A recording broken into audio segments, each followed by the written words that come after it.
Las capas. Las capas permiten gestionar grupos de objetos a la misma vez.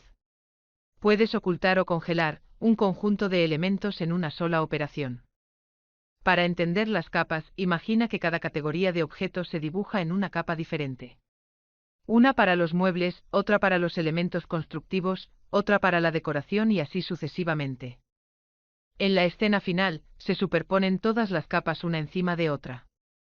En cualquier momento puedes desactivar una capa para obtener una imagen diferente de la escena. Puedes encontrar las capas en el menú desplegable Proyecto Capas. Veamos cómo funcionan.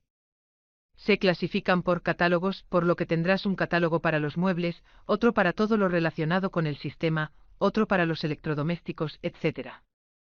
A continuación, cada catálogo tiene una serie de capas asignadas.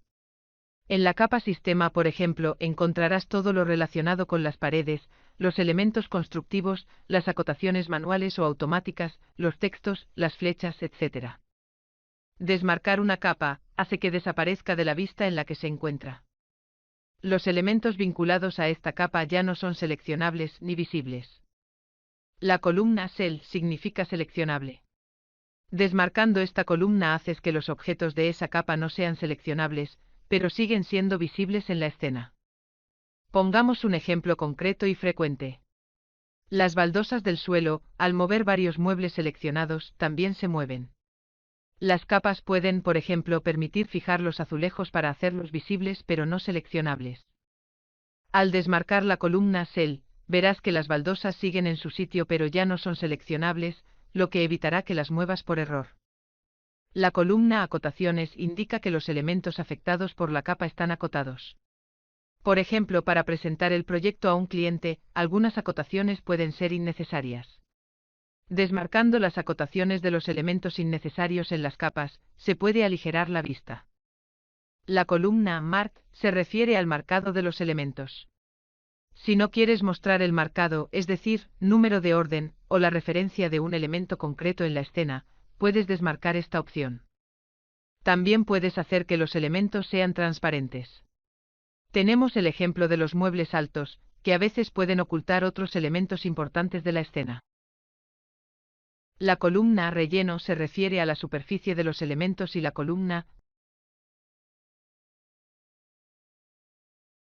Trazo corresponde a los contornos. En nuestro ejemplo, si queremos atenuar el mueble alto, podemos hacerlo invisible a través de la columna de relleno y mostrar los contornos en líneas punteadas. En la vista superior podemos ver que los muebles altos son transparentes con contornos punteados.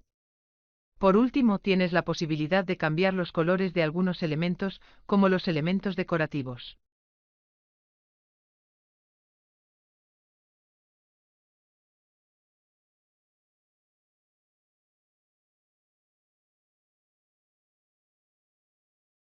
La columna Color permite oscurecer un color, mientras que la columna Aten permite aclararlo.